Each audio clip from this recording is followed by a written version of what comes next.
911. Where is your emergency? My wife is dead. She's been shot and there's blood everywhere. Shot? Yes.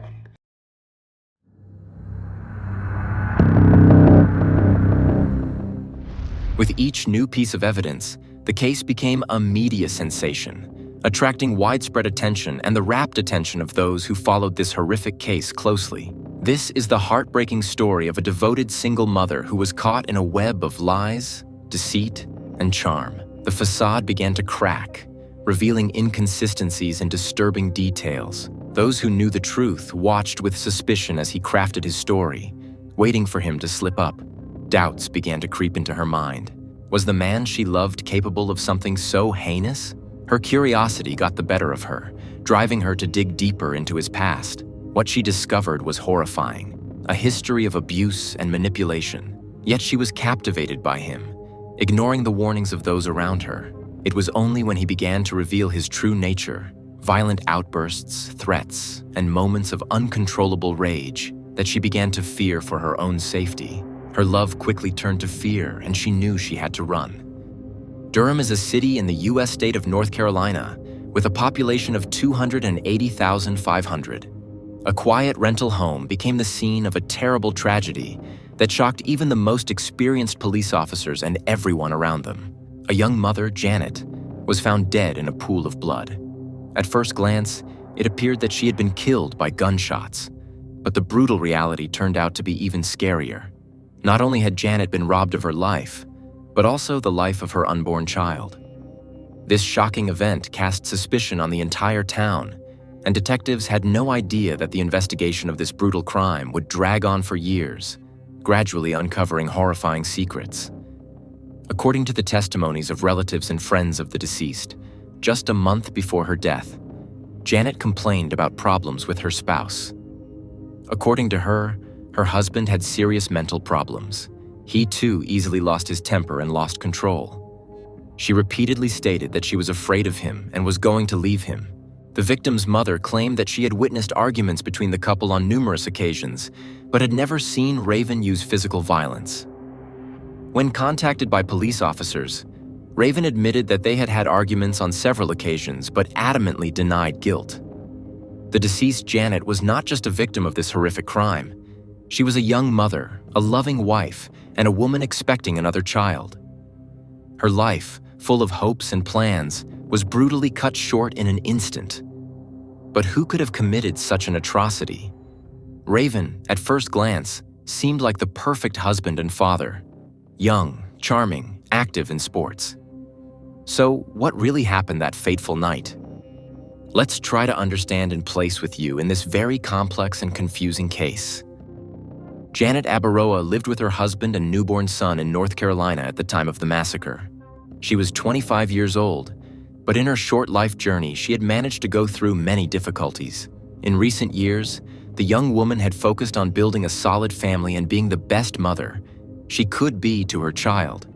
Janet Abaroa was born on June 1979 in a small town in Virginia. Her family was very large. The girl became the 7th of 10 children.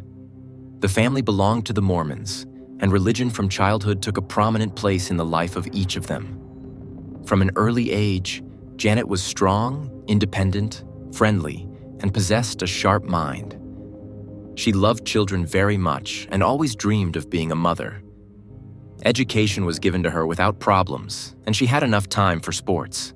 In middle school, the girl played soccer, basketball, and swam. In high school and college, she played on local teams, particularly for the University of Southern Virginia.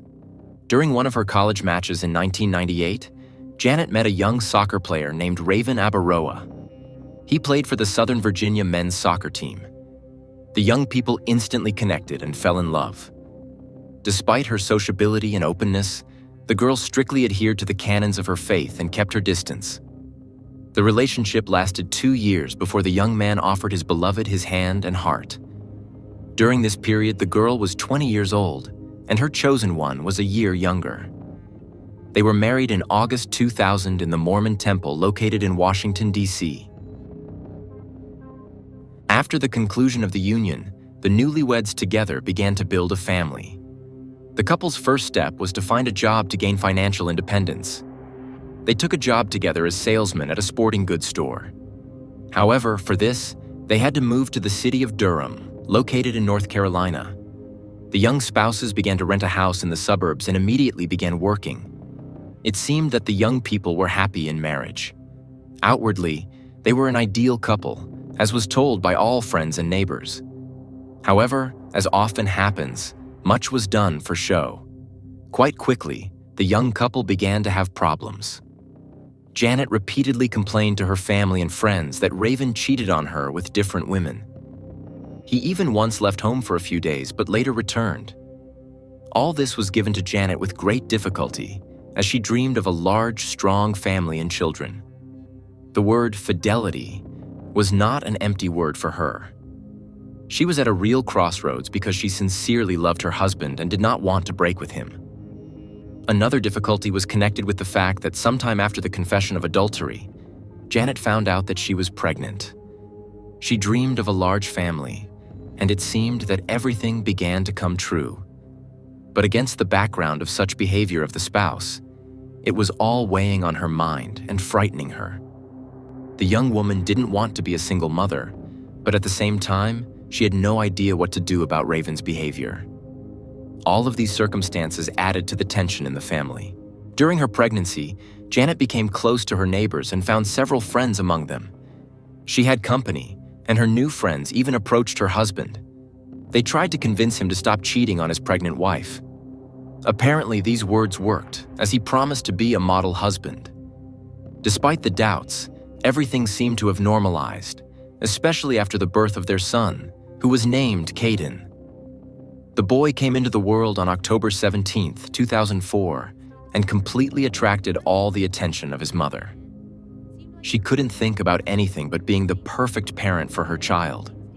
All this was happening against the backdrop of the financial crisis the young family was experiencing. They had money problems because the young mother was now not bringing in an income. The only breadwinner was Raven, but his salary as a salesman was disastrously insufficient for 3 people.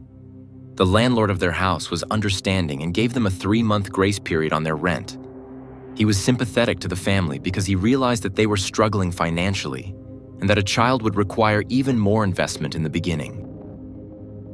However, despite the support, the young people could not solve all their financial problems, so they turned to the local church for financial assistance, and the congregation helped the young family.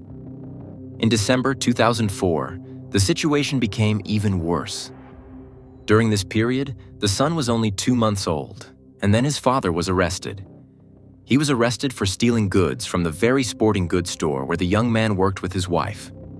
It turned out that he stole several tracksuits and managed to sell them on the internet.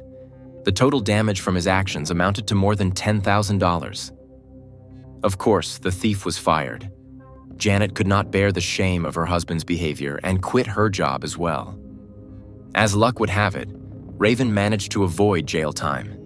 He was ordered to pay $15,000 in restitution to the store and was sentenced to 2 years of probation. In fact, both parents were left without a job and without money, with an infant in their arms. To get a normal job with a criminal record, Raven Abaroa could not. Despite serious difficulties, the young family struggled to stay afloat. They took on part-time jobs and accepted help from loved ones. Several months passed in such a state until fate dealt the young family the most crushing blow. On April 26, 2005, Janet picked up Caden from kindergarten. Together with her son, she went home to prepare for dinner. The husband arrived in the evening, had dinner with his family, and then, after his wife and child fell asleep, he headed to Morrisville to attend a local indoor soccer game. Returning home, the man realized that his house had become the site of a terribly horrible and bloody tragedy. Janet lay in an unnatural position on the floor, in a pool of her own blood, showing no signs of life. There were bloodstains all over the house, as if a butcher had walked through the house. A small child lay in his crib nearby, crying. Fortunately, he was unhurt. Raven, in shock, immediately called 911 emergency services. He said his spouse had been attacked. She was covered in blood, but he couldn't understand what had been done to his wife. Raven assumed she had been shot. 911, we're during emergency. My wife is dead! She's been shot and there's blood everywhere. Shot? Yes. Okay, you're going to have to calm down. How old is your wife? She's 25. I'm sending the paramedics to help you now. Stay on the line. I say exactly what to do. When paramedics arrived on the call, they realized that Janet had not been shot but stabbed several times. The young mother died instantly from wounds to her neck. The scene of the massacre resembled a slaughterhouse, as the woman had lost a third of her blood. The entire room was drenched in blood. She died in her rented house, but it wasn't the scale of the bloody tragedy that was most striking. It was the fact that Janet was pregnant, and the baby in her belly was also dead.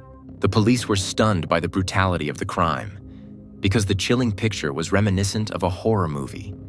The police had to establish who could go to such cruel and drastic measures against a woman with a child. However, the detectives had no idea that the investigation would take almost a decade. After examining the crime scene, the body was taken to the medical examiner's lab. According to the autopsy report, the deceased suffered 3 deep stab wounds. One of them was located on her left arm and was clearly defensive. A 25-year-old woman was also fatally stabbed in the chest, but the fatal injury to her and her unborn child was a stab wound in the neck area. The attacker had severed an artery, which caused profuse bleeding. Janet Abaroa was losing blood so quickly that she was unconscious within seconds. Typically, with injuries like this, the victim dies within minutes. Given the relatively small number of blows inflicted, the medical examiner was unable to determine their order. Also, the expert found it difficult to give the exact time of death, as the body showed signs of decomposition, but the temperature in the room was quite low, which could have slowed down this process. At the scene of the crime and on the victim's body, there was plenty of evidence, which was collected by forensic experts, but all the materials needed to be thoroughly investigated. In parallel, the police were looking for witnesses who could point to the likely perpetrator. In the field of view of detectives immediately fell the husband of the deceased, Raven Abaroa, who was paid close attention. The young father of the family was repeatedly invited for questioning. On the basis of his testimony, they were able to restore part of the events that preceded the brutal deprivation of life of Janet Abaroa. According to him, on April 26, 2005, he returned home around 8 p.m. He then traveled to Morrisville to play in an indoor soccer game. Raven did not return home until 10:40 p.m. His spouse did not answer when he called out to her, so the man went to an upstairs room. Here, the head of the household saw his spouse kneeling in an unnatural pose. According to Raven, she periodically used this posture to relieve menstrual cramps. Janet was kneeling with her head on the floor, not moving or responding. Then Raven turned on the light and saw a terrible picture. The floor and walls were covered in blood. He turned his wife on her side and realized that she was dead. According to forensic experts, the specific position of the body could have caused the blood to flow simply by leaning forward through the stab wound until the fluid thickened. In fact, this could have continued for several hours. However, given the extent of the injuries and the severed artery, the woman could have been killed just minutes before Raven arrived. The police officers began to ask the man who he thought might have been behind the crime. Raven came up with an unexpected theory. In his opinion, the family had recently been in a lot of difficulties related to finances, and he assumed that, against this background, his wife simply could not stand it and took her own life. Raven said that sometime before her death, Janet began to behave strangely and often said that the situation was her fault, associated with Christian sins. The family and friends of the deceased took this as an absolute lie. They knew everything from Janet and were one of the few people with whom she talked calmly and shared her frustrations. However, she never voiced anything like that. Besides, the woman was very religious and would never do such a thing. By this point, however, detectives were already certain that she could not have voluntarily killed herself. The woman had sustained injuries impossible to inflict on herself. In addition, there was clearly evidence here to indicate that someone other than Janet and the baby had been in the house at the time of the massacre. A bloody shoe print was found next to the body, as well as a fingerprint.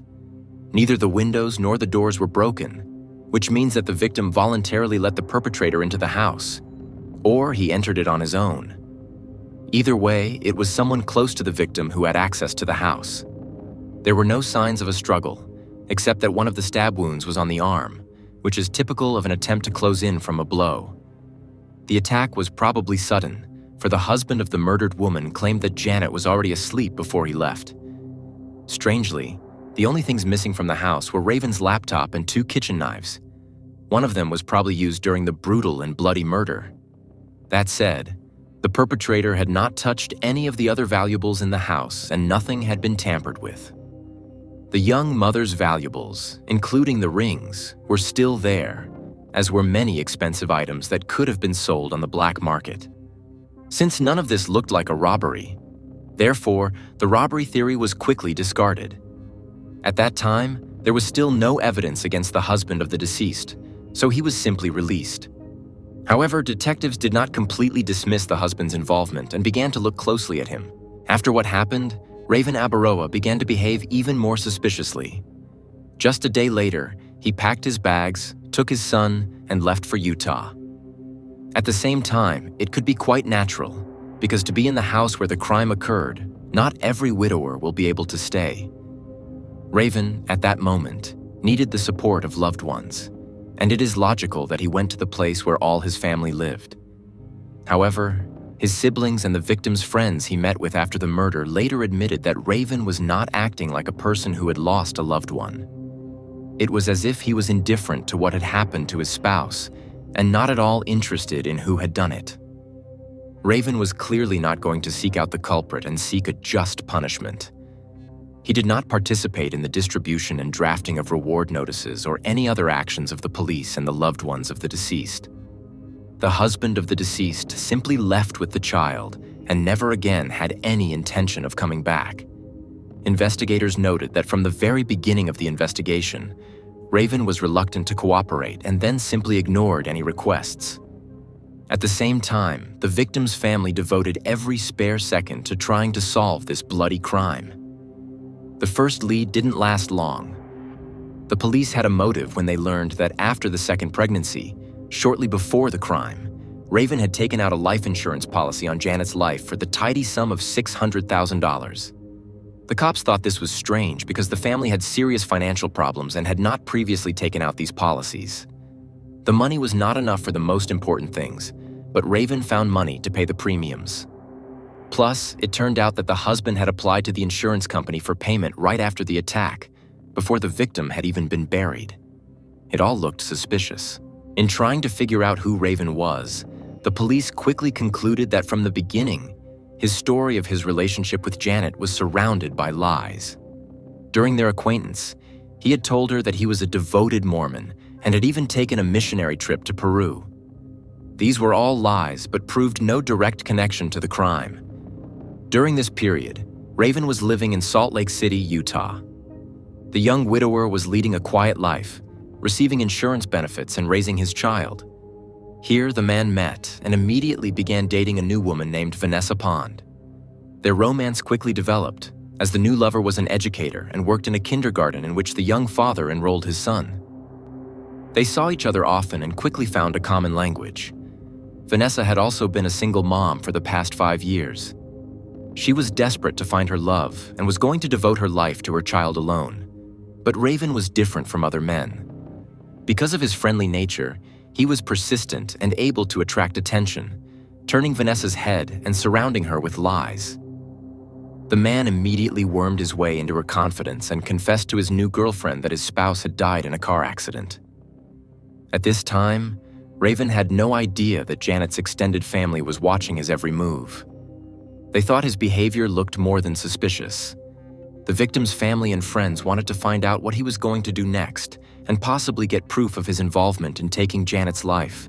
The victim's loved ones quickly learned that he was lying about his former lover's death to everyone around him, claiming that his spouse had been killed in an accident. At first, the new lover of the main suspect trusted him completely and was not interested in the details of Janet's fate.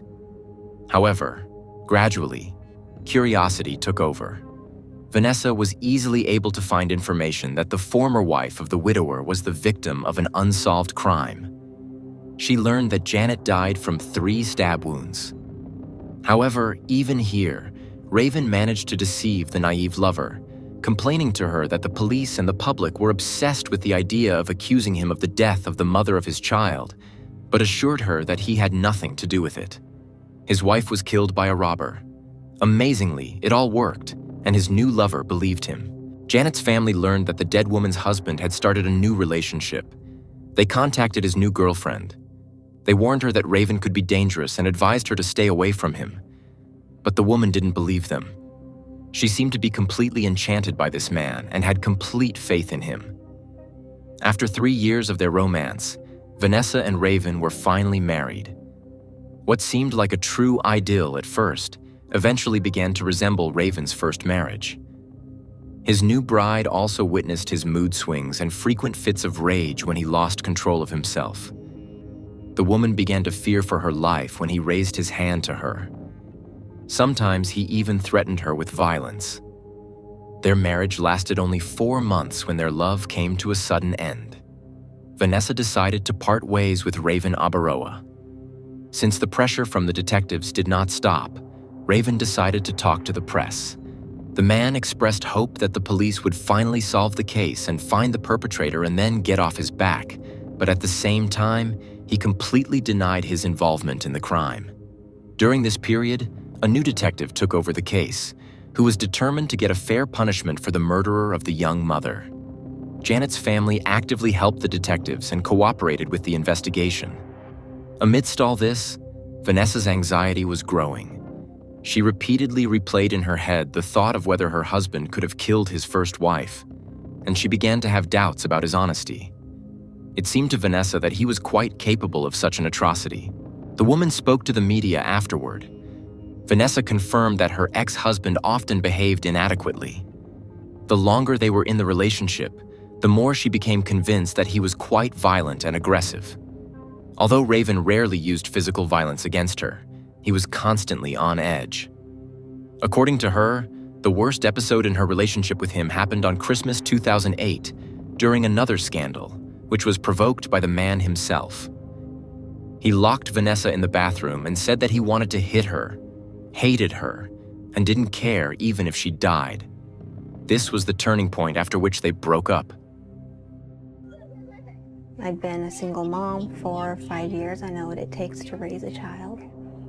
I thought, maybe I'll give him a chance because, he could be a fantastic father, fantastic husband. He might be. I finally fell for the nice guy is what I thought. Vanessa stated that she was very wary of Raven and was sure he would take it easy on her, as he probably did with his ex-spouse. The new detectives enthusiastically took up the investigation and had to reconstruct the chain of events that had led the young mother to her death. They were also certain that Raven Abaroa was behind the crime. The main problem was the widower's alibi. On the evening of the crime and at the approximate time of the attack on Janet Abaroa, he was at the stadium and played indoor soccer. He was seen by several people who testified. In addition, the boot print found did not match the shoes used by the prime suspect. It was determined that the bloody fingerprint on the door also did not belong to the widower. But something about his behavior was suspicious. The detectives then scrutinized the recording of the conversation with the emergency dispatcher that Raven had called. One of the major errors was thought to be that the man had called the stab wounds gunshot wounds, even though that was obvious at first glance. Of course, this was not enough for charges, as he was not an expert in forensics and could have confused the two, especially as he was in shock at the time. However, the police did not believe him, as the young man was very clever and cunning, probably trying to play dumb to confuse the investigation. The new detectives called Raven to chat on the phone and ask him some questions. The widower repeated his story, but as before, could not recall many details. This increased suspicion, especially when he accused the police of incompetence. According to Raven, several knives were missing from his house on the evening of the attack, one of which he himself found later during a move. The man said that the police did not find it because they were working inattentively, and against this background, he doubts whether they were even able to find the perpetrator. At the same time, the detectives were sure that they could not have missed anything. The forensic officers had spent too long and too closely examining the crime scene. Unfortunately, in the years that the unsuccessful investigation lasted, the new detectives were no longer able to reconstruct the original picture of the crime. Investigators contacted Raven's other girlfriends, and they all confirmed that he was very aggressive and violent, which was the reason for the breakup of the relationship. Detectives also learned that before leaving the house on the evening of the attack, Raven had locked his dog in the garage, although he had never done so before. The man could not explain his action, but police believed that it made sense. Raven feared that the dog could defend his wife and prevent him from committing the crime, as well as attract attention to the house with his barking. Investigators also discovered that the day before the crime, the suspect had transferred information from his laptop to another medium. All this looked like preparation for the crime because the laptop was allegedly stolen. Based on a combination of new circumstantial evidence, on February 1, 2010, the young father was arrested on suspicion of first-degree murder and extradited to North Carolina.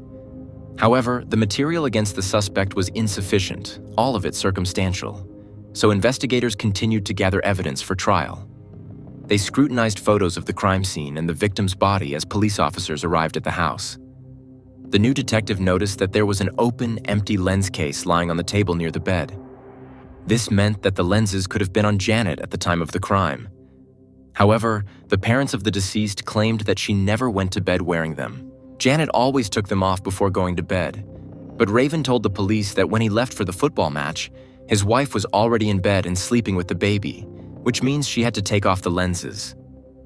Could this indicate that she was killed before she went to bed and before Raven Abaroa left for the stadium? Unfortunately, the medical examiner who performed the autopsy did not pay attention to whether the victim had contact lenses on her eyes. This wasn't done on purpose. Often, forensic scientists overlook certain little things because they don't play a role in investigations. However, in this situation, they may have been key evidence of Raven Abaroa lies. To confirm or deny this speculation, an exhumation of the body was necessary. Janet's family was readily in favor of this, as they desperately wanted to prove the perpetrator's guilt and get justice for the deceased. In July 2010, the body was exhumed, and forensic experts did indeed find what looked like the remains of contact lenses on her eyes. After the forensic examination, it was possible to prove this fact despite the material drying out and deforming. But official expertise was needed to convince the jury. For this purpose, a large-scale experiment was carried out, which took a whole year. Specialists used pig's eyes on which they installed contact lenses. Then they underwent an embalming procedure identical to that through which human bodies go before burial. As a result of the experiment, it was possible to obtain confirmation of all the conjectures. At the time of the murder, Janet was indeed in contact lenses, which confirmed her intention not to go to bed. All this confirmed the lies of the prime suspect. Raven Abaroa trial began in 2013. The case caused a wide public outcry and was actively covered by the media. It attracted the attention of dozens of people who wanted to be present in the courtroom. The jury was provided with exhaustive information about what had happened. The prosecutor's office stated before the start of the trial that they believed the husband of the murdered woman was guaranteed guilty of the crime. However, they had no direct evidence against the defendant, so the case was built on circumstantial evidence, which was to the advantage of Raven's defense. At the same time, the amount of material was so large that it was clearly meant to convince the jury of his guilt. The investigation uncovered another blatant lie on the part of the defendant. Raven stuck to his story that he found his spouse already dead when he talked to police officers. However, in a confession at a local church, the man admitted that when he found his spouse, she was still alive and even tried to talk to him, but immediately collapsed and died. Detectives also had suspicions that the crime victim was having a relationship with another man on the side. She was about to leave her husband and had been communicating with her ex-boyfriend, named Scott, for some time. However, the nature of their correspondence indicated that they had just started communicating, and there was no intimacy between them. During opening statements at the trial, The defense emphasized to the jury that investigators initially focused all their attention on the evidence against Raven Abaroa.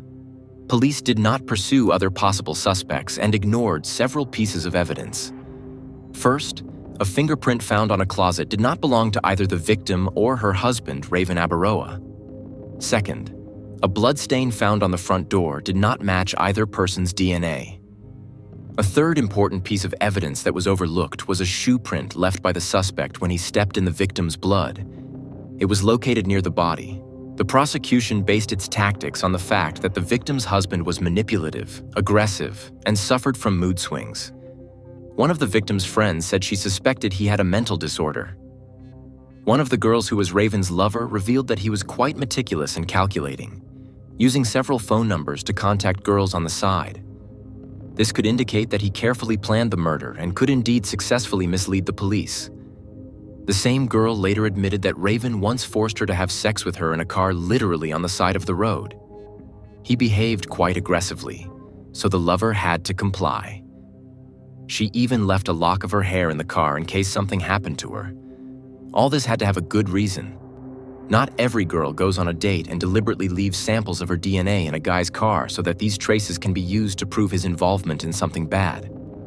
She was clearly afraid for her life, which she told the jury. One of the possible motives for the crime, according to the prosecutor, was Janet's unplanned pregnancy. She told only the closest people about it, including several of her sisters. Janet was so happy to be a mother, but clearly did not think her husband was the best father for her children. The news, given their dire financial situation, led the prosecution to suggest that Raven Abaroa might have been upset by the news of the impending addition to the family. Due to the new revelations, the defense filed a motion to cancel the trial because the characters of the victim and the defendant were not fully reflected. That motion was granted, and the next phase of the trial was set for March 2014. By this point, Raven had struck a deal with the prosecution and pleaded guilty to the manslaughter of his wife. I wish that I could address some of the things that Chris Jansen's and Ms. Dowd have said, but I don't think this is the appropriate time or place for that. So I would just like to state that I didn't receive a fair trial the first time. I don't think I'll receive a fair trial the second time. And the fact is, I love my family very much. And I don't think it's worth risking the possibility of spending the rest of my life in prison for something I didn't do. I take this plea to ensure that that doesn't happen. And that's the only reason I did not kill my wife. On that basis, he was sentenced to 10 years in prison with parole eligibility after 8 years. The 4 years he had already spent in prison awaiting sentencing were counted. Raven Abaroa was released from prison on Christmas Day, 2017.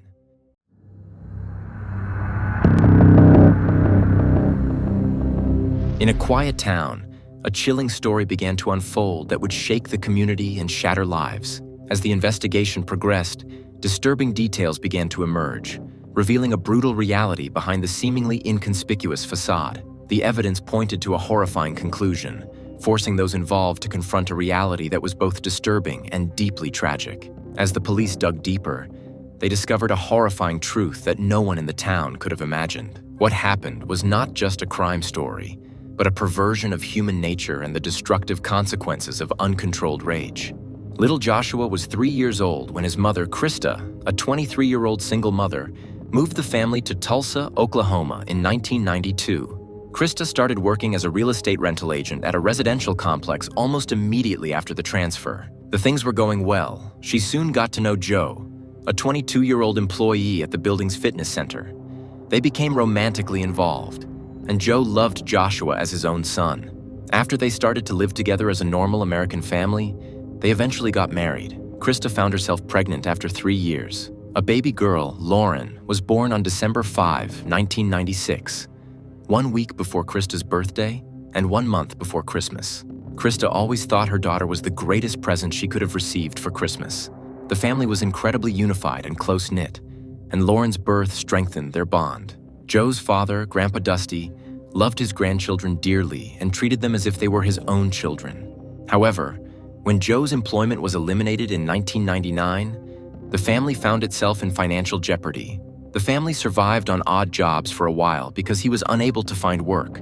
They had to relocate to Phoenix, Arizona in order to obtain steady employment. The 1,500 kilometers trip was seen by the couple as an adventure, but it was also a major test for the entire family. Particularly impressed was tiny Lauren. They had never seen mountains before, and suddenly they found themselves at their feet. Lauren enjoyed to sing, was an energetic and fearless child, and played sports on a regular basis. She had a strong affinity for football at the age of 4 and enjoyed playing goalie. Krista fell pregnant again while Lauren was attending school. The family made the decision to move back to Oklahoma before the kid was even born in order to be nearer to Joe's parents and receive the assistance they needed. Managing 3 children would have been far more challenging. The family ventured to relocate once more in spite of the stress and challenges of the initial transfer. A child named Dustin was born to Krista on October 26, 2002, in remembrance of his cherished grandfather. He was born during the Halloween season, which turned into one of the family's favorite occasions. They planned themed parties each year and dressed up as various characters. The only girl in the group, Lauren grew up to be a real dad's daughter and was particularly close to Joe. He even taught her how to wield guns and track prey when he brought her hunting with him. The family added a boy named Tyler as a 4th child in February 2005. Lauren played doll-like with her younger brothers, feeding, dressing, and putting them to bed. She also spent a lot of time with them. The children got along well with their sister, and she never hurt them. The family made their home in Broken Arrow, Oklahoma, a city of roughly 115,000 residents. Despite being a comparatively tiny city, it was the 4th largest in the state. Broken Arrow was regarded as the safest city in Oklahoma due to its low crime rate. Even yet, it was not enough to shield the family from the horrible disaster that befell them. 2009 saw a sea change in Lauren's life as she entered a challenging adolescent phase. Lauren began experiencing the typical troubles that come with adolescence, and her mental health issues made matters worse. After worried parents brought their only daughter in for a checkup, the physician determined that she had attention deficit hyperactivity disorder. This illness impairs one's capacity for focus and impulse control. Medication administered to Lauren was meant to relieve her symptoms, but in reality, it made things worse. Lauren started to isolate herself from friends and family, becoming silent and reclusive. The swine flu epidemic, which mimicked the COVID-19 pandemic but on a smaller scale, made matters worse. The cherished grandfather of the family passed away at this time due to an infection, shocking all of the family members, especially the little ones who were closest to him. Lauren started hurting herself after this incident, which led to other issues.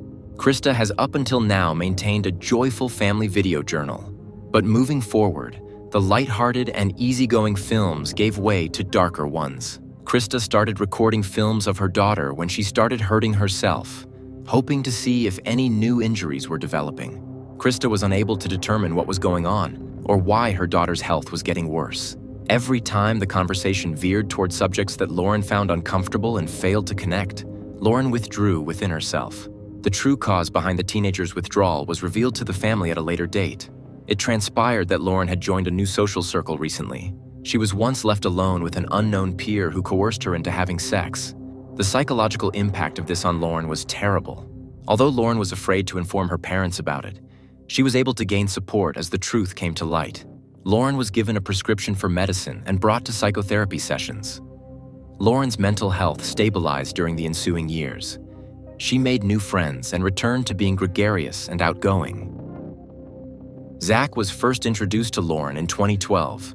They became friends right away and started hanging out all the time. The teenagers had similar appearances. They eventually fell in love with one another. Zach seemed like a kind and decent young man, so Lauren's family welcomed him with open arms. With the family's youngest members, Zach took on the role of an elder brother. When they both turned 16 in February of the same year, the young individuals set about their relationship official. Lauren made the decision to move in with her boyfriend and move out of her parents' house in the middle of the school year. Their goals were to move into an independent family, get married, and get an apartment. Lauren's parents thought Zach was too young to make such a significant life decision. Therefore, they did not share their daughter's excitement at the prospect of cohabitation. They were afraid of ruining their relationship with daughter and starting a fresh round of sadness, so they chose not to impede the girl's independence. However, Lauren's parents were worried that her romance might drive her to disregard her studies. The daughter eventually won their approval after assuring them that this would not occur. Lauren's mother, Krista, had a sneaking suspicion that her daughter was pregnant, which is why the decision to move in together and be married quickly was made. Lauren said she wasn't sure in response to a direct question about pregnancy. After that, Krista brought her to the hospital where a pregnancy test was performed. The results were positive. The family was surprised to learn of Lauren's early pregnancy, but they all encouraged her and looked forward to her baby's arrival. On March 22, 2015, Lauren, at 19 years old, gave birth to a girl named Edison Main. Zach's parents were overjoyed to hear this news as well, accepting their new duties as grandfather and grandmother without passing judgment on the young couple. Lauren managed to finish her secondary education a few months after giving birth. On July 16, 2016, she was legally married to Zach, and the two then embarked on a honeymoon to Branson, Missouri. Although the pair appeared happy on the outside, Lauren had been battling inner demons for years.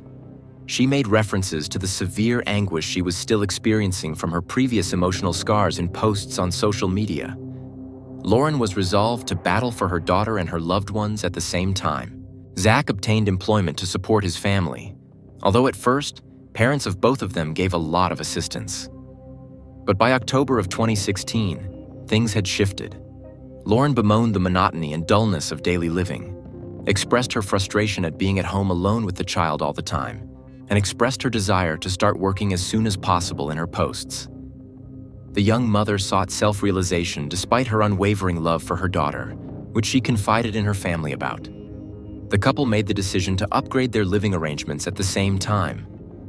They offered to divide the cost of renting a larger flat with their old pals, Connor Browner and his girlfriend Alexandra Finley. They could save money and live comfortably as a result, even if they had kids. The two families eventually moved in together. Living together was peaceful and enjoyable at first.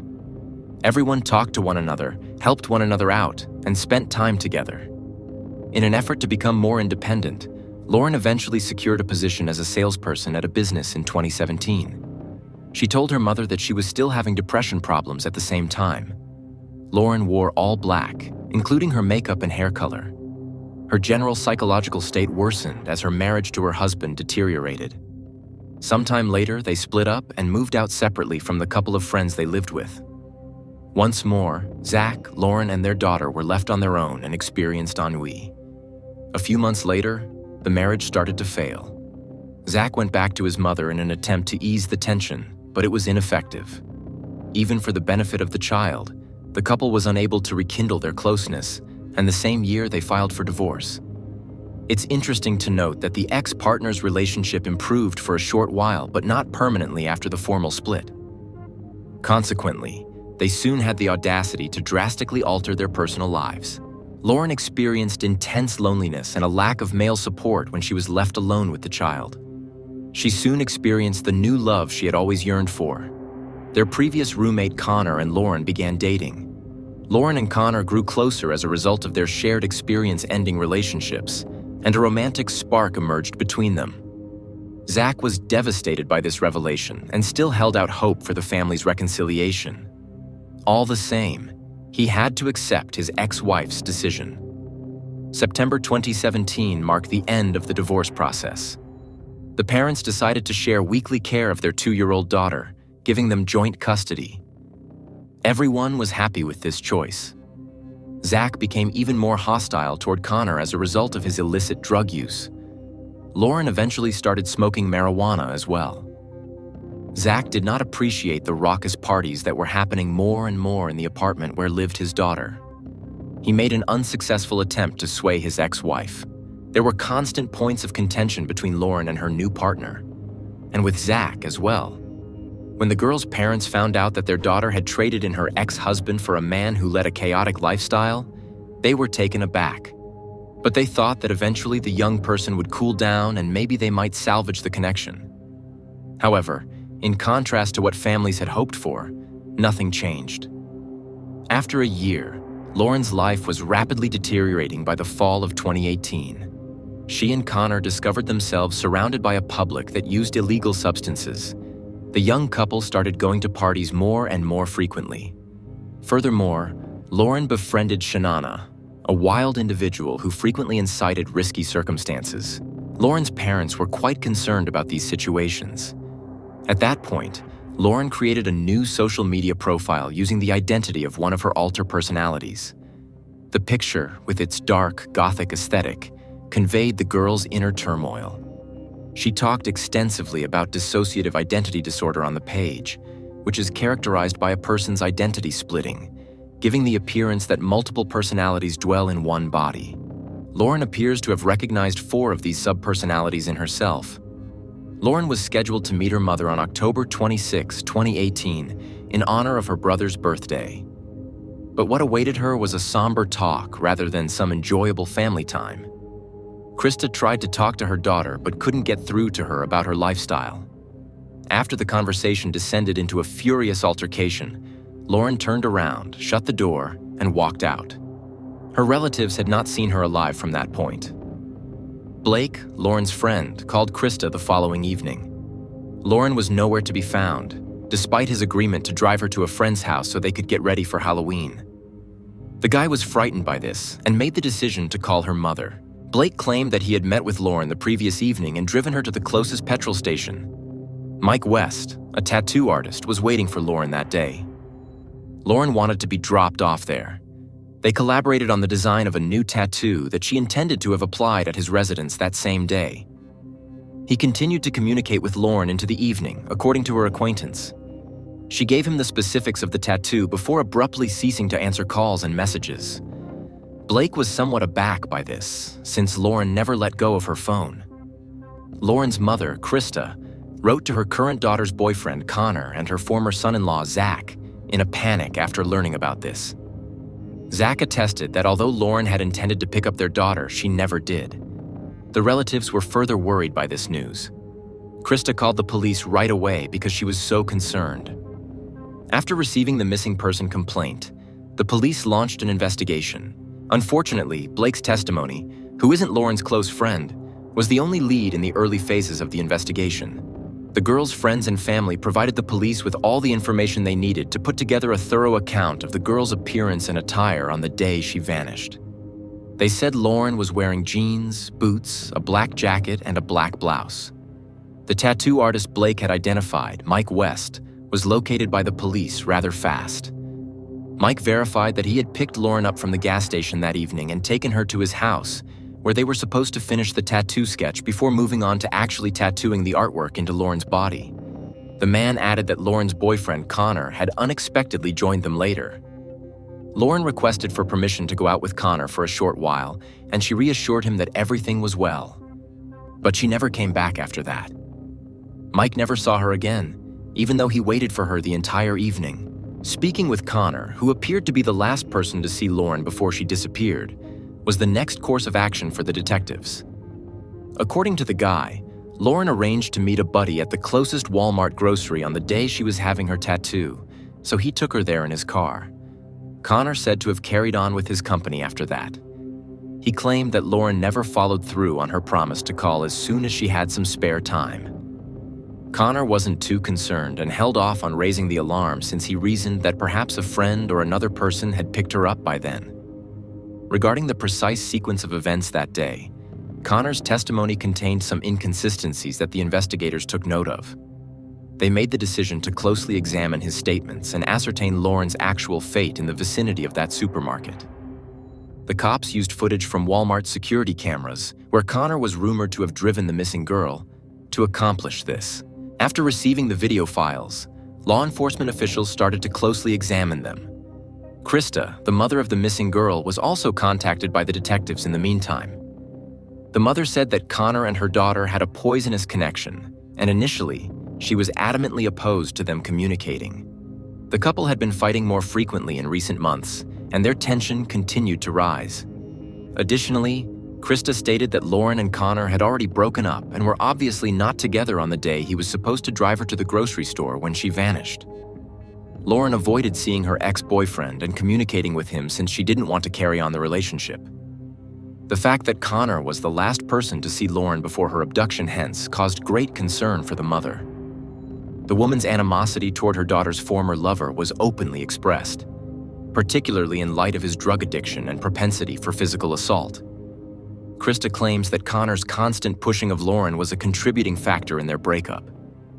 She was certain that the man was connected to her daughter's abduction, so she demanded that the investigators examine him closely. Zach, Lauren's ex-husband, was included in the group of suspects nevertheless. The detectives were aware that he was going through a very traumatic divorce from his wife, and that several of their mutual acquaintances had told them about her new connection.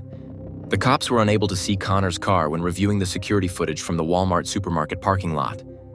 Though it's possible that he just parked in a blind location, Lauren wasn't visible anywhere inside the business. Despite examining the CCTV records for several hours, the investigators were unable to locate the girl.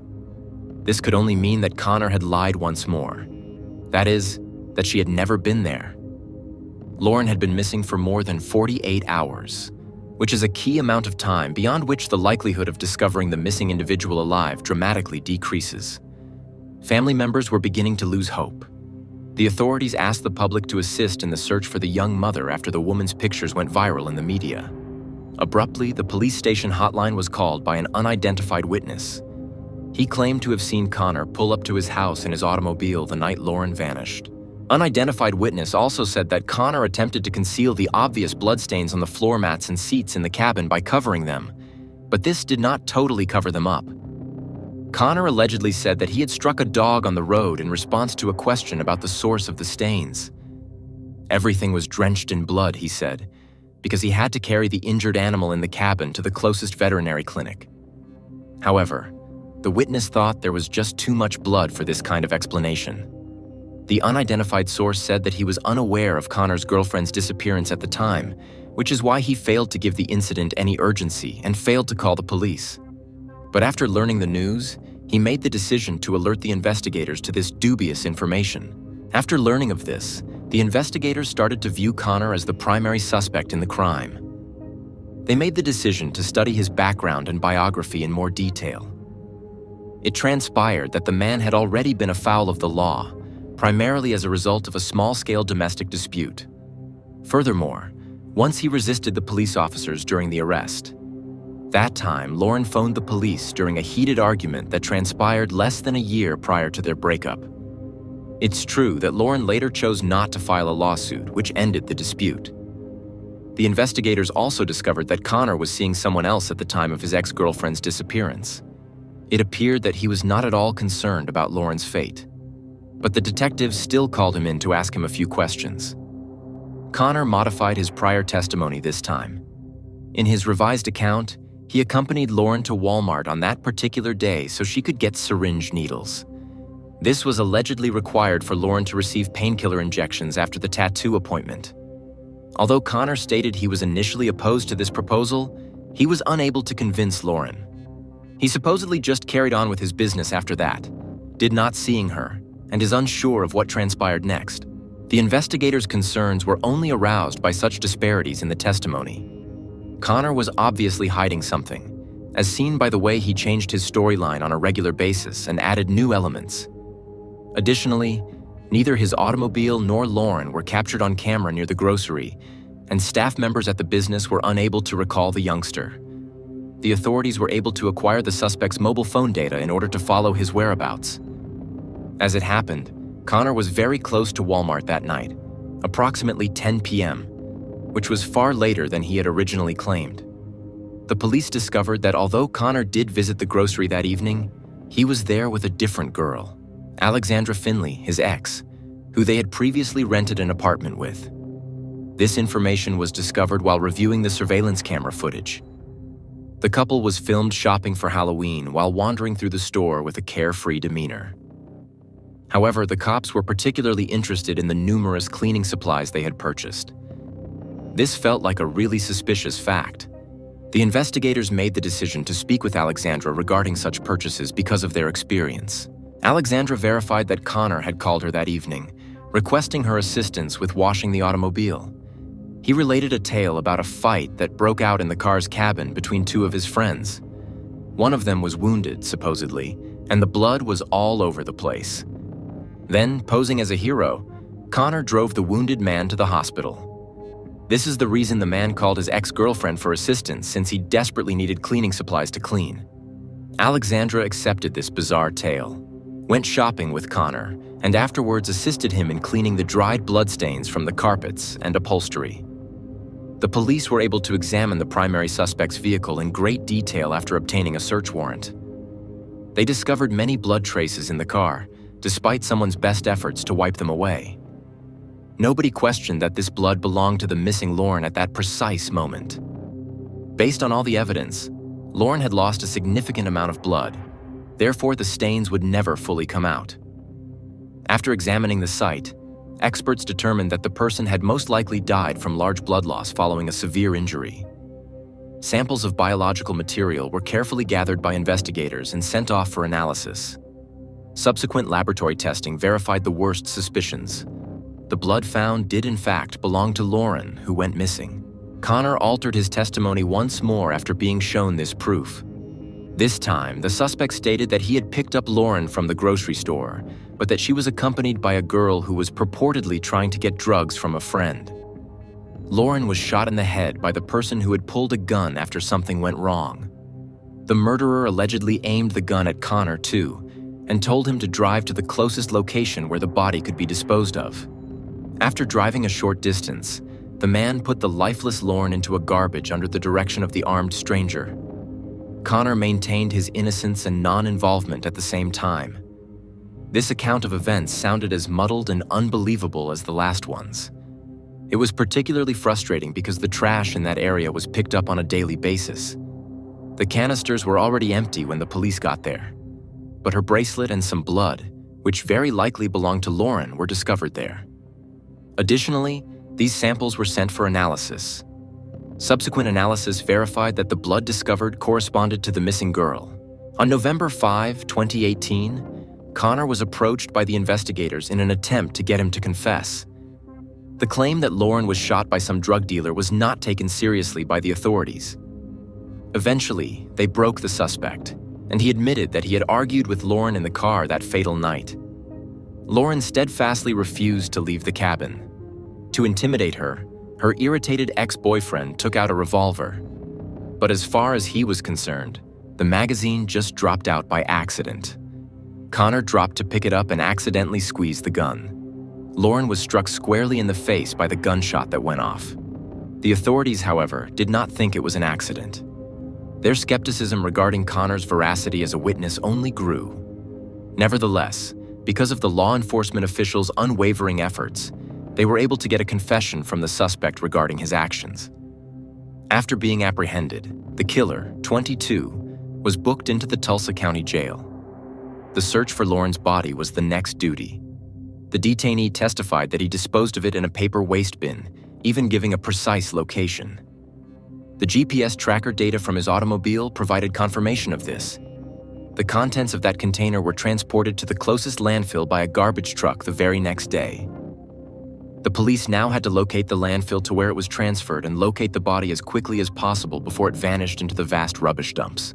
The investigators identified the truck that emptied the unfortunate container after going over the CCTV camera footage.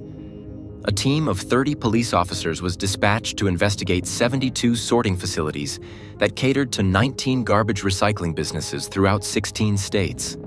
Not much time remained for the hunt. The detectives were acquainted with every step of the recycling process for waste paper. It involved a number of technological processes that allowed the body to be broken up into tiny pieces. In theory, there were still a few locations where the remains might be located, but there was very little chance of this happening because the processing lines were highly automated and there weren't many employees. The police increasingly recognized after many hours of futile searching that Lauren's remains had probably already gone through the whole recycling process. But there was no stopping it. Finding the body was crucial for closely examining the wounds and contrasting them with Connor's story. It was agreed to send dog handlers with service dogs who are trained to look for corpses by the distinct smell of decomposition to the businesses in order to make this incredibly difficult duty easier. The canines eventually located the remains of the young woman. Pieces of skin, bones, and internal organs crushed by the processing machinery. The remains were officially confirmed by DNA experts to be those of the missing Lauren. To prevent human organs from finding their way into the finished product, the recycling company promptly recalled 30 tons of paper that had been created the day before. After finding out the horrific reality about her daughter's passing, Lauren's distraught mother sobbed as she informed the police about how painfully she remembered their final encounter. After a fight, they split up, and Krista will never be able to give her baby child a hug or say sorry to her again. The mother said that she was uncomfortable with Lauren's relationship with Connor right away and told her daughter over and over again that the guy would only cause her sorrow. Regretfully, her worries were realized. The issues persisted even after the breakup. Krista had to make multiple calls to Lauren's ex-boyfriend, threatening to report him to the police if he didn't stop chasing the girl. But this narrative ended tragically. Even though the mother did her best to keep her daughter safe, Krista, unable to control her outrage at how viciously Connor treated her daughter, threw the body of her child in the trash like rubbish. Simultaneously, there were many in their town who backed the murderer. Some recalled him as just a regular guy who they shared their childhood years with. While no one defended what he had done, others hypothesized that the murder might have been an incidental or inadvertent event. Meanwhile, Connor's residence was thoroughly searched. In the garbage can, there was a gun. The sequence of events leading up to Lauren's death may be meticulously reconstructed thanks to all the information gathered. The prosecution claimed that when Connor enticed his ex-girlfriend to leave the tattoo artist's home, they started fighting in the car. Following a heated exchange of words, the irate man pulled out a gun, shot Lauren, and dropped her body into a dumpster. The murderer then, as if nothing had occurred, got down to clean the blood-stained car cabin before heading to work, and later that evening, out to meet friends. 2020 saw the matter appear in court in January. Connor never acknowledged his guilt, even in light of the overwhelming evidence the prosecution presented. He was confident that he would be found guilty of manslaughter at most by the jury. The prosecutors demonstrated the intentionality of this crime. The prosecutors released the findings of their examination of the communications from the defendant's phone, notwithstanding the attorney's insistence that the fatal shot was fired accidentally. It found out that Connor's relationship with another girl had started before his separation with Lauren. The man called his former girlfriend a parasite in texts he sent to his mistresses, speaking terribly of her. He accused Lauren of wrecking his life and refusing to leave him alone. Connor said in the same letter that he would be willing to commit any crime, including murder, in order to get rid of the bothersome ex-girlfriend. However, these claims ran counter to the victim's mother's evidence, which stated that Connor was the one who was chasing her daughter around and was unable to move on from the split. He made the decision that Lauren would not be with anyone since he could not let her go. The jury determined that the defendant was guilty of premeditated murder after taking into account all the relevant circumstances. Connor, age 23, was given a life sentence. He will, however, be able to request parole after 38 years and 3 months. Following the announcement of the verdict, Krista, the mother of the dead, declared that she would never pardon the person who killed her daughter. "We will never be able to come to terms with this loss," she said. "We don't even have a place where we may visit and remember Lauren. We have no one to bury."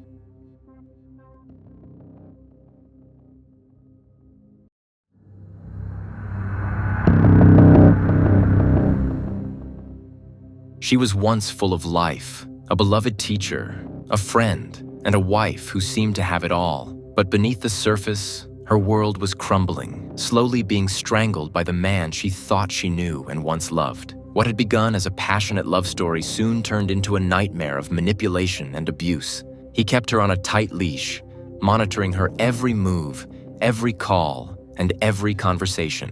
Her bruises, hidden under layers of makeup and long sleeves, told a story she was too afraid to say out loud. He wasn't just cruel. His anger boiled over into a sadistic rage that she barely survived over and over again. He wasn't just fighting to keep her. He was determined that if he couldn't have her, no one else would. Ashley Scott was the one everyone knew as a friendly teacher and a caring friend. But behind that friendly image was another side of her life, one full of horror and violence. Friends and colleagues noticed how her eyes were gradually losing their former sparkle. No one knew that something much more sinister was going on in her home than just arguments and disagreements. Everyone knew that Ashley wanted a divorce, but for some reason she always backed out at the last minute. Ashley stubbornly refused to seek help from the police, believing it would only make matters worse. Her attempts to keep her family together despite the constant violence, gradually turned into a death trap from which she could not escape. In the end, her unbearable faith in a possible reconciliation and fear of the unknown led her to the worst possible outcome, where love and fear merged in a tragic finale. On the eve of the tragedy, she received the long-awaited divorce papers, but the crucial steps seemed to remain insurmountable for her. Was it her mistake, or perhaps a death trap? This story is about how love can become a chain, and an attempt to free oneself from it turns into a death sentence. But what really happened behind the walls of that house in the last hours of her life? Why did someone who swore to love and protect her turn into a cold-blooded criminal? Ashley Scott was born in November 1978 in Bossier City, a city in Bossier Parish in the northwestern region of the U.S. state of Louisiana. The population is approximately 65,000. Her childhood was spent surrounded by care and love. Despite the early divorce of her parents, Ashley's mother, seeking to arrange a personal life, met a man named Dennis Youngblood, who not only became a stepfather but took the girl as his own and adopted her. Together, they created a warm family atmosphere in which Ashley grew up cheerful and confident. At school, she was popular, and her bright appearance attracted attention. Ashley was a real beauty.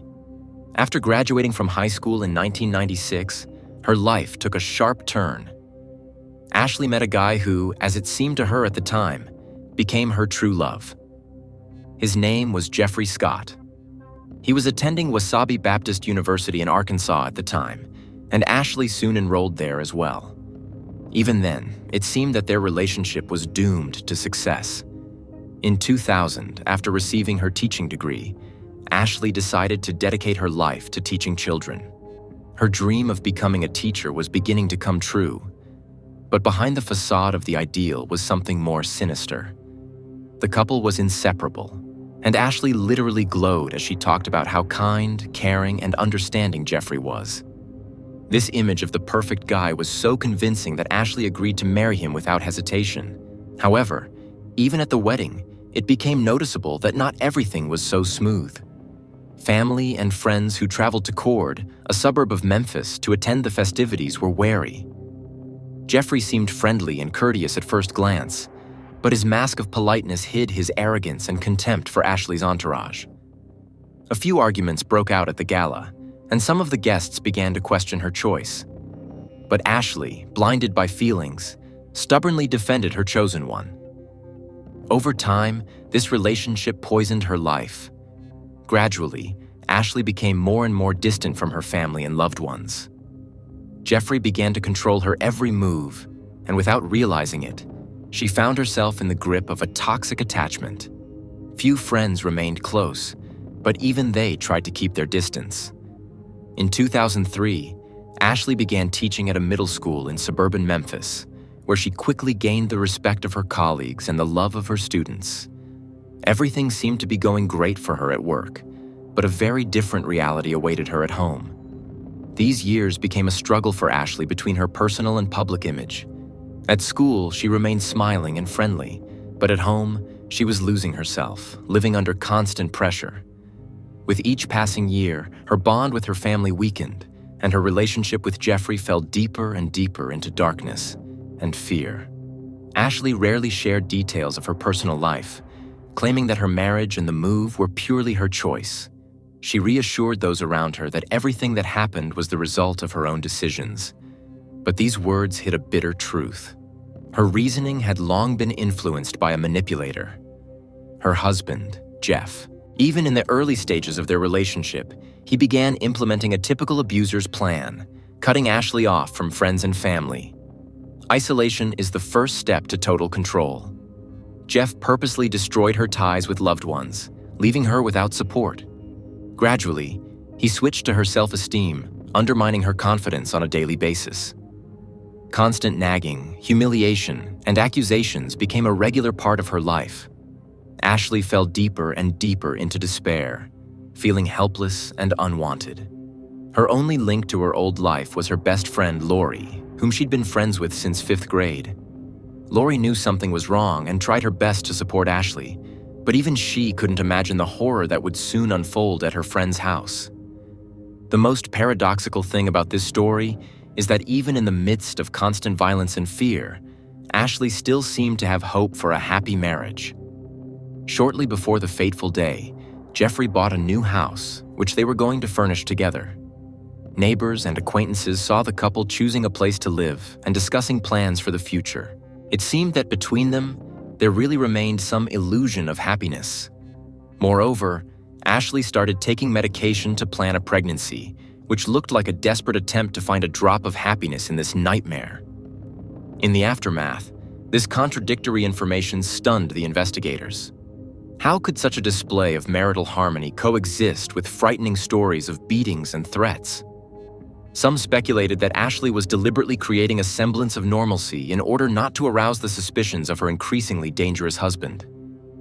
Others, however, believed it was much worse. Perhaps Ashley had become so psychologically dependent on Jeffrey that she could no longer imagine life without him, even in the face of obvious threats. November 23, 2006 was Thanksgiving Day. Memphis Emergency Services received a disturbing call from Jeffrey Scott. The man's cold and completely calm voice informed the dispatcher that his wife was unconscious. He clarified that she was still breathing but unresponsive to anything. Suddenly, another voice was heard in the background, someone grimly stating that the woman was probably dead. That was enough for the emergency operators to suspect something wrong. The call was immediately passed on to management, and police officers rushed to the scene, ready to confront something far more sinister than the usual accident. Police officers arrived on the scene within minutes. Upon entering the house, they went straight to the bedroom, where a woman lay motionless on the cold floor. Over her body leaned Dr. Robert McGee, who unsuccessfully tried to bring her back to life. It was his voice that the dispatcher could faintly hear in the background as Jeffrey Scott called for emergency services. But that wasn't what was strange. Jeffrey's very demeanor was literally etched into the memory of every officer who arrived at the call. Instead of panic or fear, he seemed suspiciously calm, as if everything that was happening was nothing more than a minor domestic nuisance. He spoke to the police with an icy coolness, claiming that he and his wife had been drinking the night before, and then Ashley had suddenly felt ill and gone to bed. In the morning, according to Jeffrey, he found her unconscious and first called his friend Dr. McGee, insisting that he'd come immediately. At that point, Dr. McGee was returning home with his family and was unable to get to him right away. When he did get to the Scott home, he was confronted with a frightening scene. His friend was standing next to his wife's lifeless body, and something heavy and ominous hung in the air. At once, McGee thought that there might have been a serious quarrel between the couple, which ended in tragedy. However, not wanting to make a fuss, he quickly drove his wife and children out, preferring to leave the situation within the family. Returning an hour later, McGee was horrified to realize that Ashley's condition was critical, if she was still alive at all. The doctor was certain that something far worse had happened here than a simple family quarrel. He urged Jeffrey to call an ambulance immediately. Realizing that he was facing a possible murder scene, McGee deliberately detained Jeffrey until the police arrived, sensing that the truth might be much darker than it first appeared. Soon, talking to the police, the doctor shared what he had long suspected about the troubled relationship in the Scott family. He knew that the couple's marriage had been on the rocks for a long time. Ashley was increasingly resorting to alcohol, and Jeffrey, losing control, regularly resorted to physical violence. Everything pointed to the fact that that evening was the culmination of a long and painful conflict. And now all that remained was to find out what exactly had happened behind the closed doors of the house where love had long ago turned into fear and despair. Jeffrey was immediately apprehended and sent to the patrol car. There, he adjusted his version of events, claiming that the scandal with his wife had erupted because of a text message from her alleged lover that he had accidentally discovered on her phone. However, while Jeffrey was trying to justify his actions, detectives began to examine the crime scene. The picture they discovered in the house only reinforced their dark suspicions. Ashley's passport, phone, and purse were on the kitchen table, neatly stacked next to a printed email and a laptop computer. Those details hinted at hasty packing, as if Ashley had been trying to leave the house quickly. but there was a clear sign of a struggle in the living room. Scattered items, a broken vase, and things pulled off shelves indicated panicked resistance. Both of the couple's cars were in the garage, and most alarmingly, Ashley's clothes were hanging on hangers inside. Ashley's Volkswagen on the garage floor had bedding with bloodstains on it. All indications were that she had planned to leave, but something had stopped her plans and apparently stopped them for good. The first person to assess Ashley's condition was a paramedic from the local medical service. He immediately noted the serious injuries that spoke for themselves. Severe blunt force trauma to the head, multiple contusions all over her body, on her legs, chest, and back. There was no blood pressure or pulse, and her pupils were dilated and unresponsive to light. Particularly horrifying was the bloody vomit dripping from her mouth and nose, indicating internal injuries. The paramedic also noticed a distinctive green tint to the right ear, typical of injuries caused by multiple blows to the same spot. A huge bruise in the shape of a boot mark was clearly visible on her back, as if the woman had been stomped on while she was lying on the floor. When the doctors arrived, they tried to use a defibrillator 4 times and administer powerful drugs to bring Ashley back to life. But all were unsuccessful. Even after that, they continued to perform CPR, unwilling to give up. Eventually, she was rushed to the hospital. Surprisingly, on the way, Ashley's heart continued to barely beat, even though there was almost no chance of survival. The doctors realized that they were looking at a woman who had been tortured, and the fight for her life now depended only on a miracle. In the emergency room, the neurosurgeon quickly realized that the patient was at her limit, and her condition was beyond repair. Ashley's brain was in an agonal state. All of her body's systems were shutting down one by one, and her vital organs were beginning to fail. After several minutes of fighting for Ashley's life, surgeons made the decision to take her off life support. Ashley passed away, and her life was tragically cut short. With this horrific event, Jeffrey Scott came into the spotlight as the prime suspect in the crime. Charges were filed immediately, and he was taken into custody. During the autopsy, the medical examiner found over 50 hematomas throughout the deceased's body, many of which were in various stages of healing. These injuries indicated systematic violence and prolonged beating. The cause of death turned out to be a subdural hematoma on the right side of the brain, which caused a coma and massive internal bleeding. This injury led to cardiac arrest as the brain hit the walls of the skull, causing catastrophic bleeding and disrupting the oxygen supply to vital organs. The most gruesome thing about this tragedy is that if Ashley had received timely medical attention, perhaps her life could have been saved. But instead, her agony continued until it was too late. Under questioning, Jeffrey admitted that he didn't call his friend, a doctor, until 8 hours after the altercation.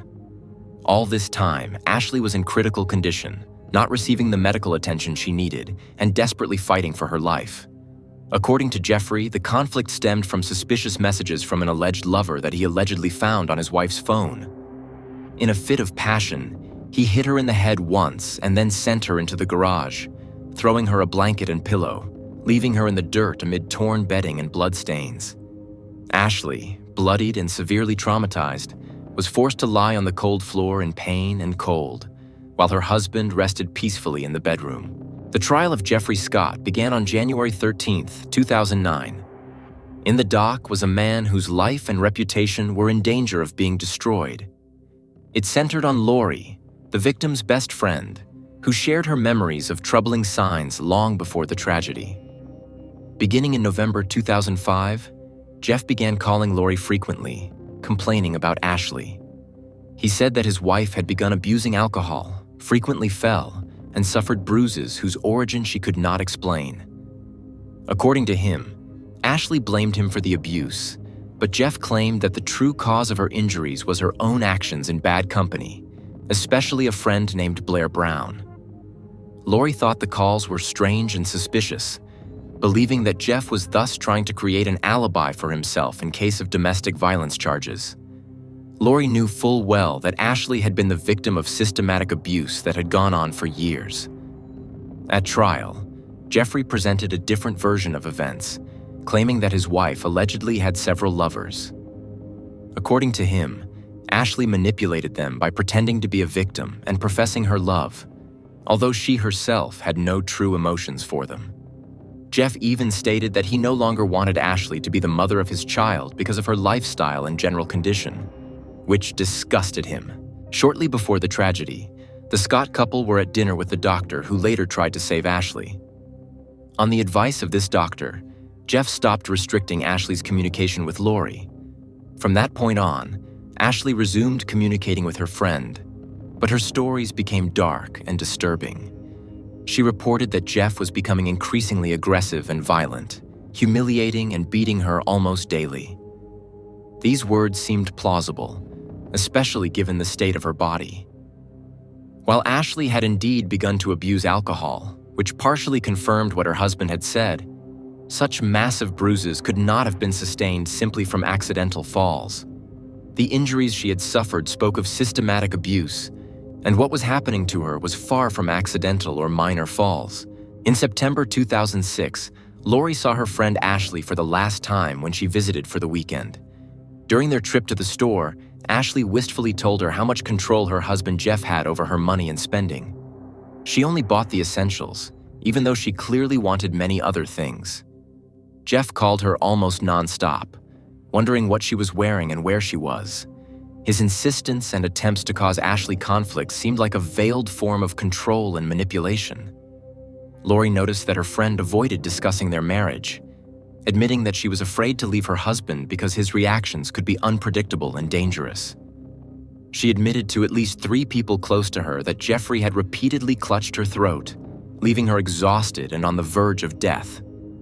Each time, she found excuses for his actions and convinced herself that things could still be fixed. This illusion of hope, which turned out to be fatal, cost her life. Not a month later, Ashley turned to Rachel, a divorce attorney, for help. Rachel understood the depth of Ashley's distress and tried to help, but unfortunately, she could not prevent disaster. Now her only task was to testify at the trial against Jeff, whom she believed was responsible for her client's murder.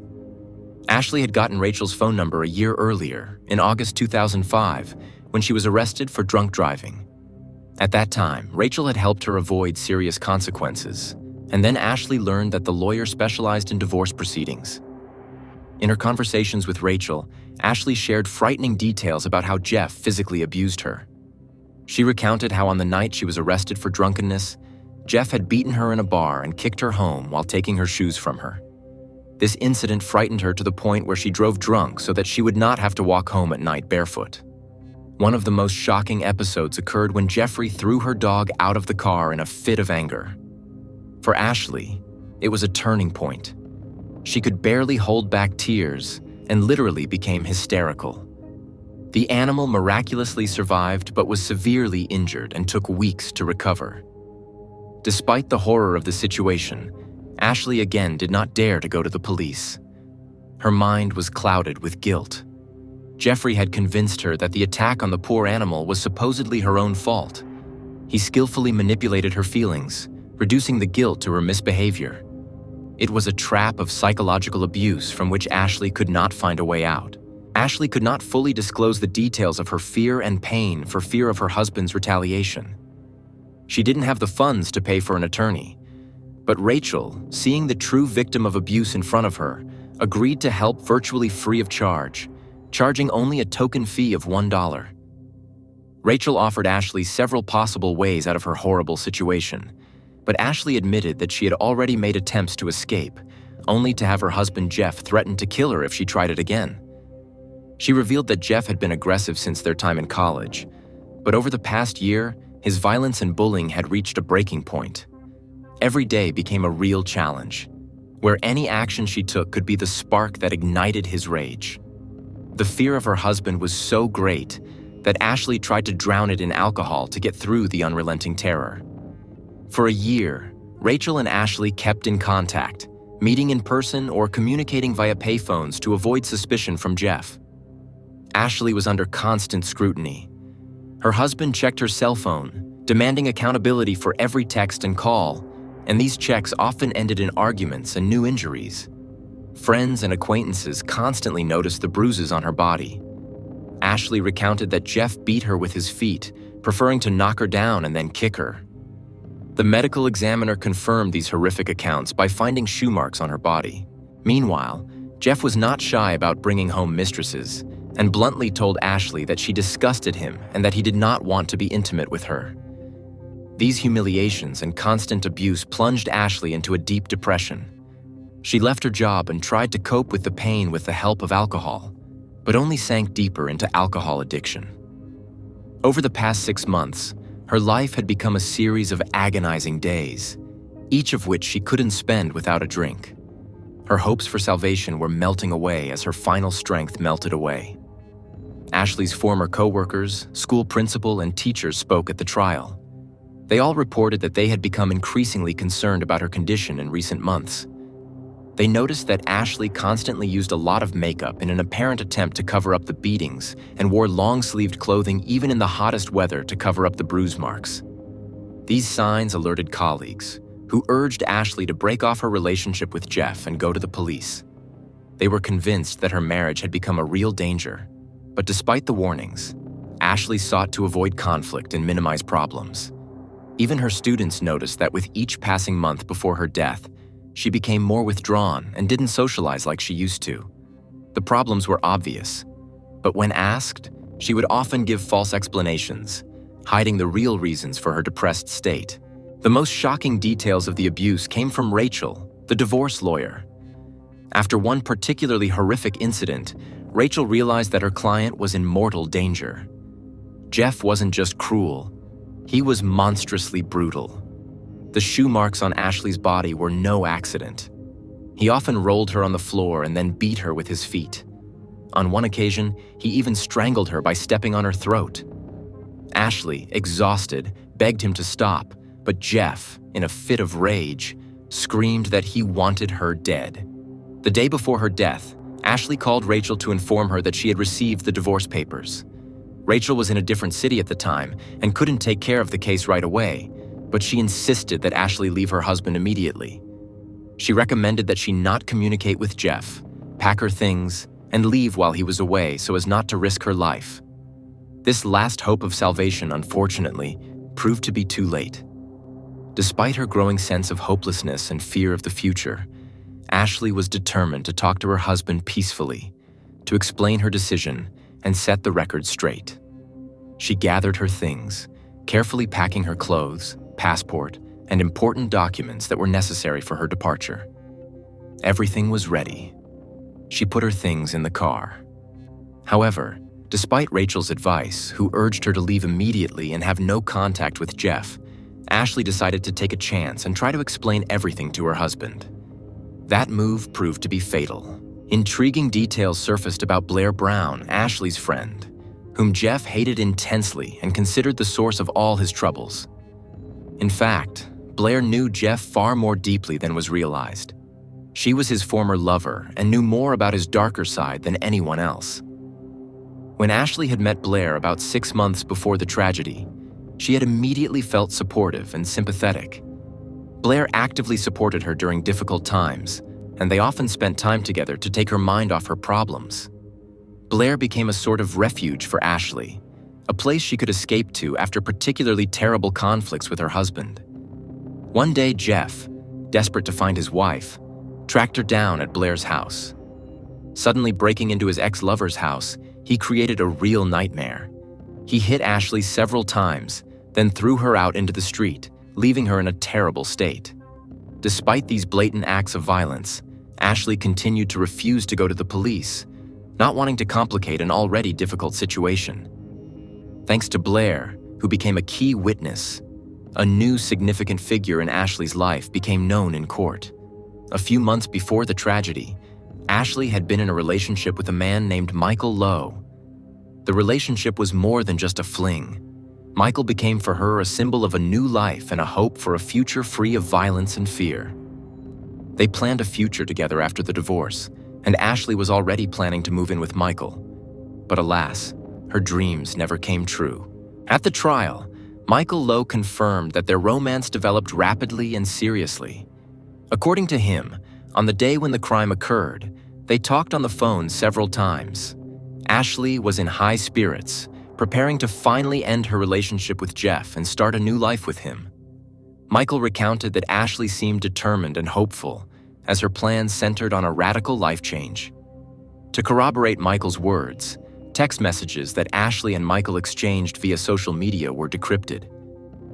These correspondences became an important piece of evidence. They contained not only plans for the future, but also intimate photos that Ashley sent to Michael between October 29th and November 22nd, 2006. Printouts of these messages were found in Jeff's home after police arrived there. The discovery was shocking. It confirmed that Jeff was aware of his wife's new relationship, and it was likely that this information could have been the reason for his aggressive behavior. The evidence uncovered painted a frightening picture. Not only had Jeff learned of his wife's affair, but he was probably experiencing mania, jealousy, and rage. This emphasized the danger Ashley was in and added to the tragic nature of her final days. That terrible evening, as the conflict reached its climax, Jeff showed Ashley the correspondences found on her laptop. These messages, revealing her affair with Michael Lowe, were the catalyst for the gruesome fight. Ashley, in desperation, tried to run away, but Jeff was willing to do anything to keep her from leaving. His aggression reached its peak when he beat her to a pulp. Eventually, Ashley managed to get to the garage, but there was an even greater tragedy waiting for her. She received a fatal blow to the head and lost consciousness. Jeff, realizing her condition was critical, just threw blankets and pillows on the floor without bothering to call an ambulance. At that point, he clearly didn't care if Ashley was still alive or not. In his own words, this all happened around 1 a.m., but it wasn't until 9 a.m., when he had already recovered from the first wave of shock, that he finally carried Ashley back into the house and laid her in front of the fireplace, hoping the warmth would help her regain consciousness. Later, he planned to move her to the bedroom. It wasn't until about 8 hours later, when Dr. Robert McGee, tired from the overnight trip, arrived at the house that he immediately realized the seriousness of Ashley's condition. The doctor saw that there was almost no chance of survival.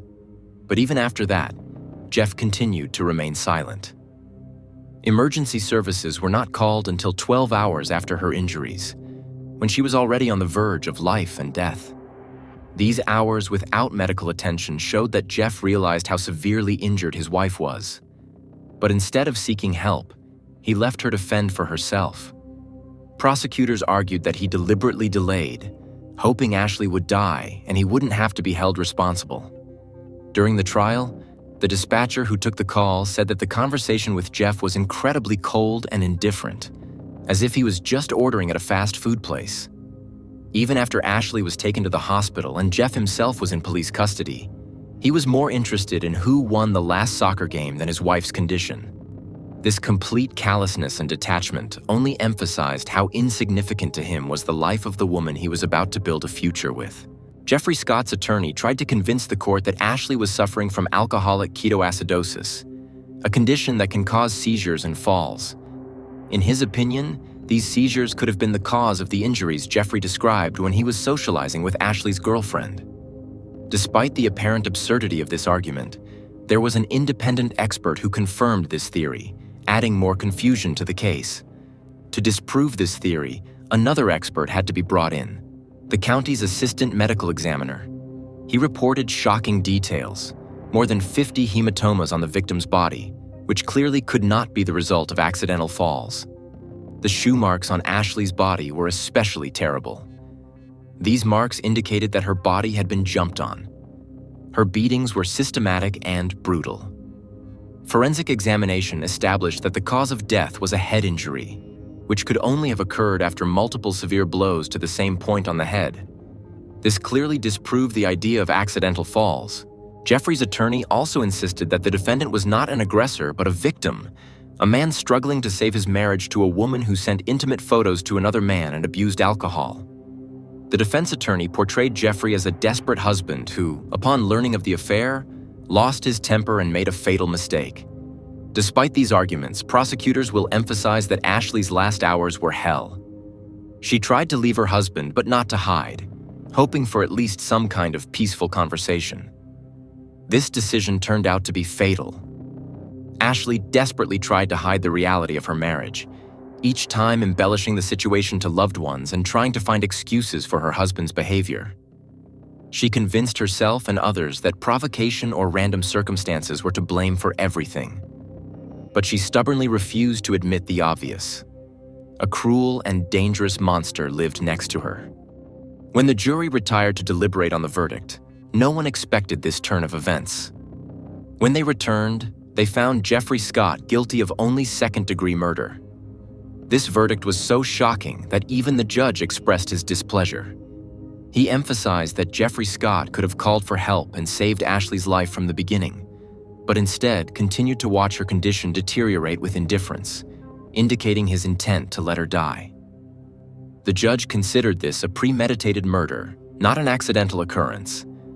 Nevertheless, the verdict came down, and Jeffrey Scott was sentenced to 25 years in prison without parole. He is serving his sentence at the Bledsoe County Correctional Complex in Pikeville, Tennessee.